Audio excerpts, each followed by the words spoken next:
Good afternoon everybody. Ito po, testingin na natin yung ating pressure washer. Ito nga po pala yung aming 2011 Dodge Journey. Ayan. Ayan yung plaka nating napakaganda. Canadian Philippines. Ito yung ating i-undercoat.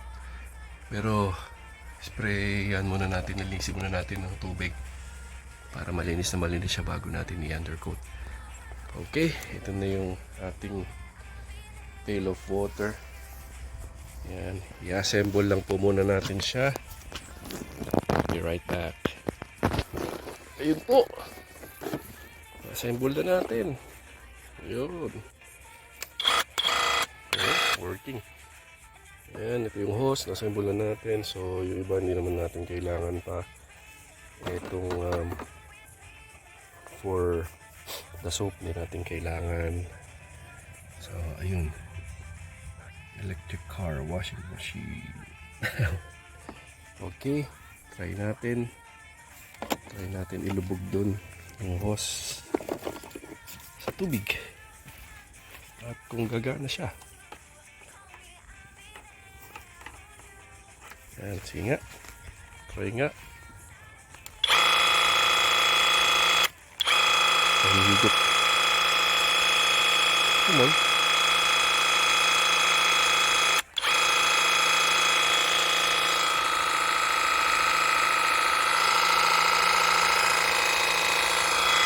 Ayaw pa.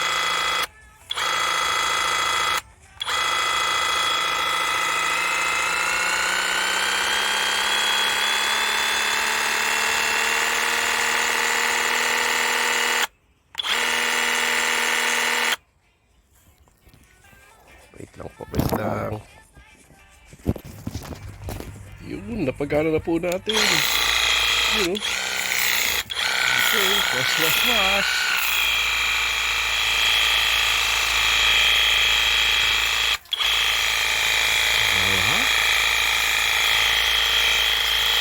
Effective naman, no? Oh, meron pa 40%. Mabilis na agad. Kailangan mabilis mo mabilis.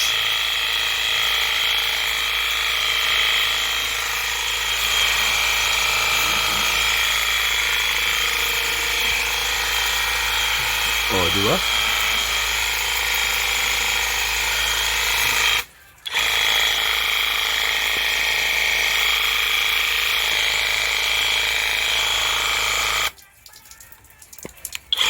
Pag mas malakas. Oh, malakas po yan. 24 speed. 90% ang baterya.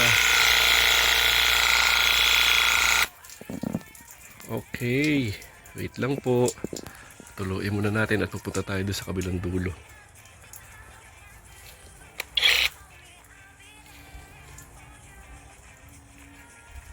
Sana umabot yung hose.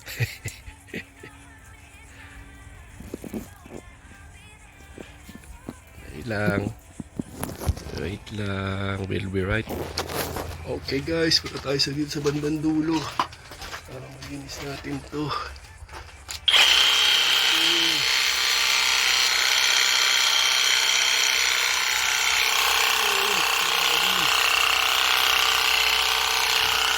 Pagtuyo yan. Pag natuyo na, tsaka natin siya i-undercoat. Okay.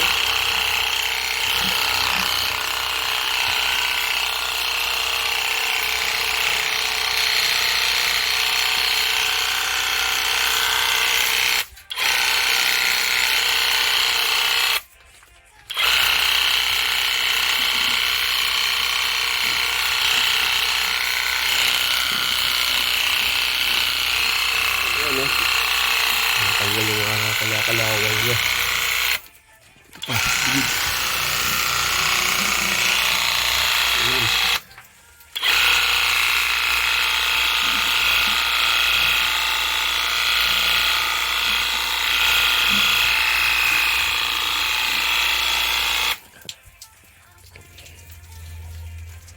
Okay, saan pa? pang titirahin natin. Patutuyuin pa natin to eh.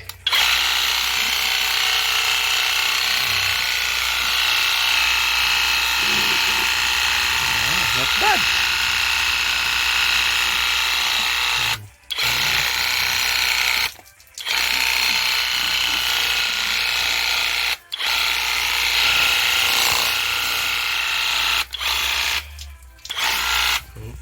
Okay, 20% pa tayo.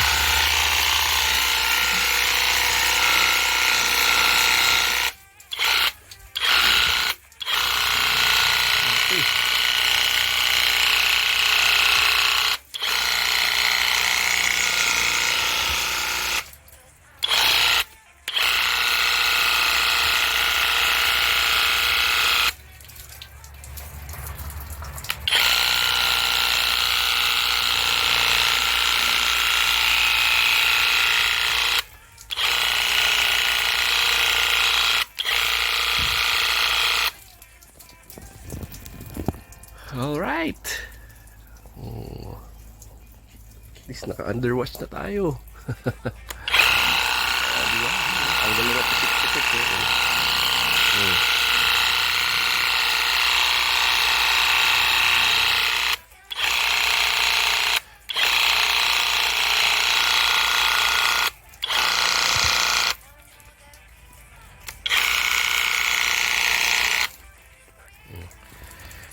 Now we have to let it dry para ma-undercoat natin. Ang tanong, kung matutuyo ba siya ngayon? Oh, at least naka-underwash na tayo. Diba? Ang ganda na pitik-pitik eh.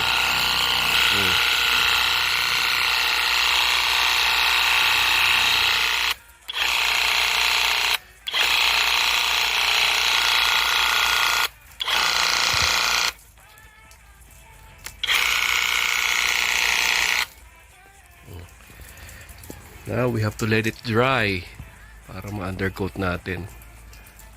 Ang tanong, kung matutuyo ba siya ngayon? Yan ang tanong natin, kung matutuyo siya ngayon or else bukas ng umaga natin to undercoat. Okay, effective naman siya. Okay, made in China. Alright.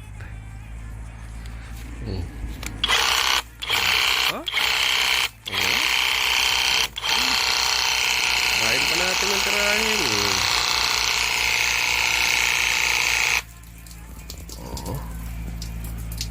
Para matanggal yung dumi-dumi.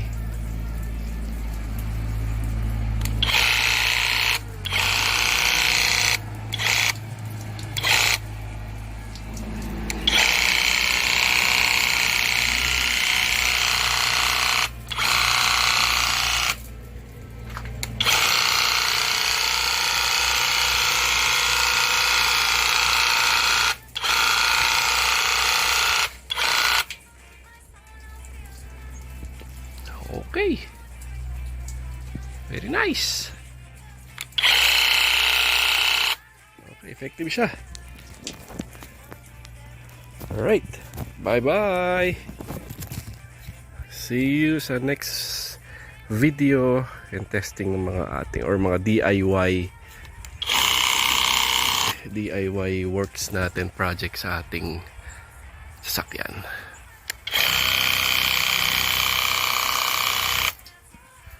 Okay. Next video is for the undercoat. So, nalinis na natin siya. Okay.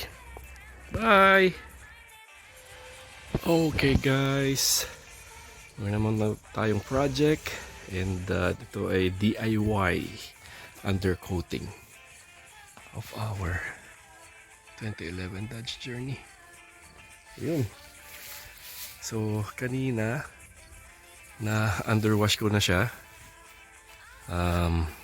Tapos tuyo na yung ilalim, so pwede tayo mag-start undercoat painting. So start tayo sa likod. As you can see, maraming mga areas na ayan, katulad niyan, puro kalawang dito. Ayan, if you look closely, Ayan, kanina nag-try na ako mag-undercoat. Ayan, kita nyo, there's a difference. Ito, compared dito. Ito, na first coat ko na yan. So, second coat natin mamaya. Tsaka, some of these areas. So, try natin. Ayan. Pero dito muna tayo mag-start sa likod. Kasi, kung makikita nyo, ayun. Tirahin natin yan. Area na yan. At, prone sa kalawang at puro kalawang na. Madami pa dito. Siguro this area, kukuberan natin yung brakes kasi baka malagyan ng undercoat tsaka yung mugs marurumihan. So, kuberan natin yung plastic mamaya. Dito rin sa kabilang side. So, okay. Pero dito tayo mag-start. Oops. Medyo masikip lang po yung area. Pero dito tayo mag-start. Okay, ang gamit nga pala natin is this. Yan, yung dalawa na yan. Black undercoat, rust check. Na nabili natin sa Walmart. Tapos ito naman yung stone shield na rubberized. So mangyayari ito ang first coat natin. Tapos second coating itong stone shield. Alright. Okay. Be right back. Okay, try na po nating sprayan. Yun. Okay. Oh. Yan. Try natin. Hirap na po talagang kumilos. Just be right back. Alright. Yun po. Kita niyan. First coating. Lagyan na natin. So, we have to yan. Yung ibang mga singit-singit medyo mahirap abutin. Pero try natin na maabot para maano siya sa kalawang. Kasi we're doing this because mag-winter na. So mag-snow na naman. So yan, magkaano na naman ng mga kalawang. So kaya pinaprevent lang natin na kalawangan siya ng todo. Okay, be right back. Okay, ito as you can see, na-undercoat na po natin itong halos sa kalahati ng ilalim. Ayan, makikita nyo naman compared to this side, itong side na to wala pa. So ayan, basa pa siya. So kailangan patuyuin para makaano ng second coating.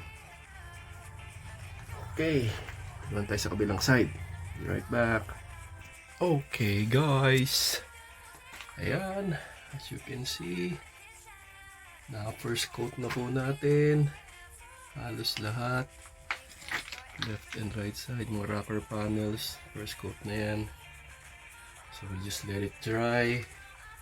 Pero meron pa po tayo dito sa banda rito, pero ang problema hindi ko siya matira kasi tatamaan yung gulong. So gagawa tayong paraan kung paano natin tatakpan yan para mas sprayan natin yung mga areas na yan. Ayun o. Okay. Balikan natin yan maya. Alright. Yun doon. Ganda na rin. Pero yung kabilang side medyo mahirap dukutin. Pero kung ano rin makikita muna natin sa ngayon. Yung nang sprayan natin ng sprayan.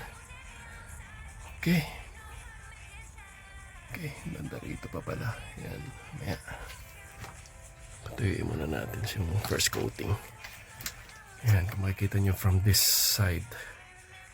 Yan, yung muffler hindi natin pwedeng lagyan kasi mag-iinit yan. Flammable tong pintura natin, so mahirap na. Okay.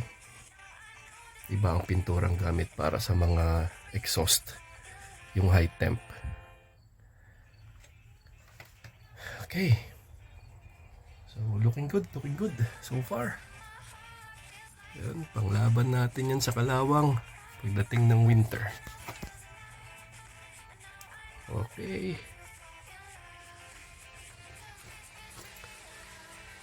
Yan. Oops. Ikot pa ulit. Yun. Okay. Let it dry.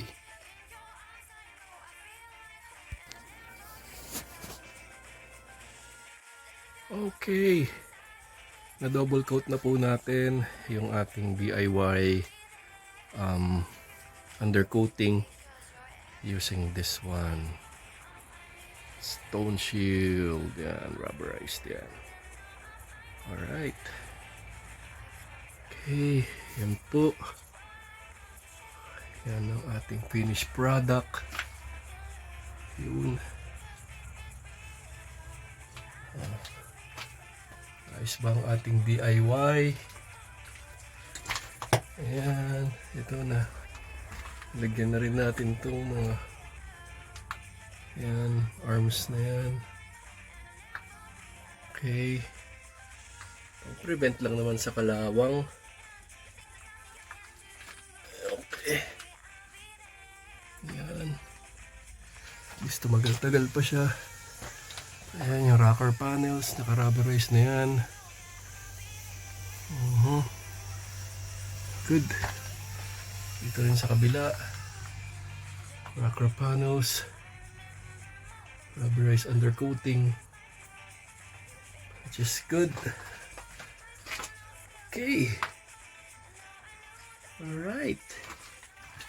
Thank you. Thank you. Thank you po. Thank you for watching. Yan. Thank you, Rust Check.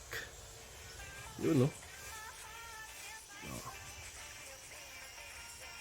Okay.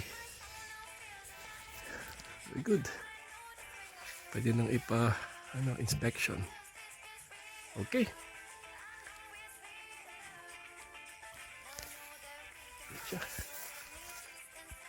Okay. Bye. Good morning. Foggy morning. As you can see. Grabe mafog at medyo malamig ngayon. Meron naman po tayong project. Ito, another DIY undercoat ng isang sasakyan namin, yung GMC Terrain 2011. So, ito siya. Let's take a look underneath. Yan. Tingnan nyo. Nako, ang dami na ng kalawang sa ilalim. Medyo grabe to compared dun sa ating 2011 na Dodge Journey. Medyo mas matindi-tindi ang kalawang nito sa ilalim. So, i-undercoat natin yan para ma-prevent pa natin yung sobrang kalawang niya. Para hindi na madagdagan. Sabi nga. Ayun, ang ganton. Sa likod. So, sige.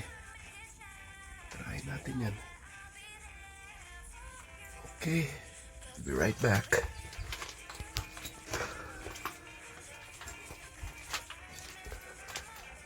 Ayun. Okay. Full battle gear na tayo. So, as usual, itong gagamitin natin. Ito muna yung ating pang first coat. Then second coat ito. Ayan. Alright. See you later. Okay. Welcome back. Ayan po, medyo na first coat na natin yung ibang areas. As you can see, medyo marami-rami pa tayong coat. Ayan.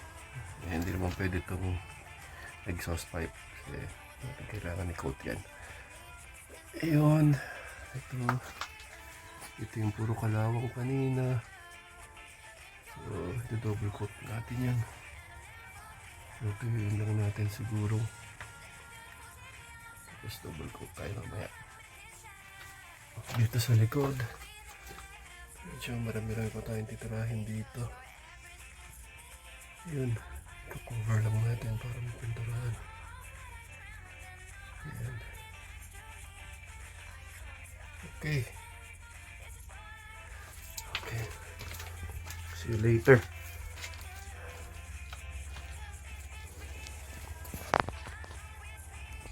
Okay. Okay guys. Alright. Ayun.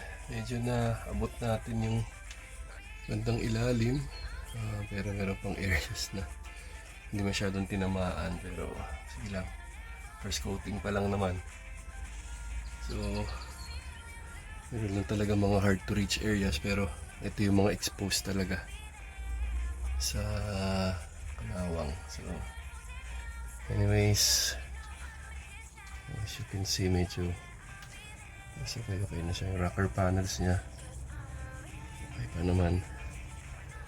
Dito rin rocker panels okay pa. Ayun. Okay, patuyuin muna natin. Alright, see you later sa next video, yung continuation. Okay, bye. Bye for now. Pero babalik pa tayo. Okay? Okay. Balik na naman tayo. We're ready for the second coat. At ito na yung gagamitin natin. Second coating of undercoat. Alright. Coat na natin yan. Medyo natuyo na siya. So, ngayon na natin yung second coating. Okay. Be right back. Okay guys. Ito na po ang ating finished product. Ilagyan na natin ng rubberized second coating. Yan. Yung exposed metal na puro kalawang kanina. So, ayan na. Pwede na to. Ayos na yan. At least may protection na tayo sa darating na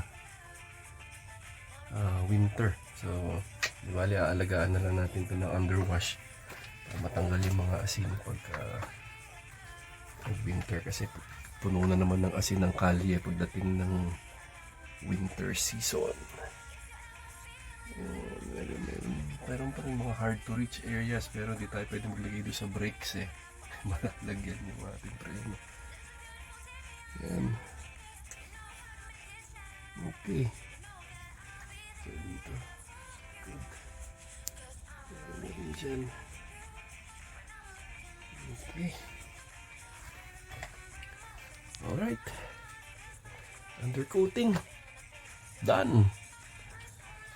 Okay. DIY undercoat. Okay. Ayos. Alright. Thank you.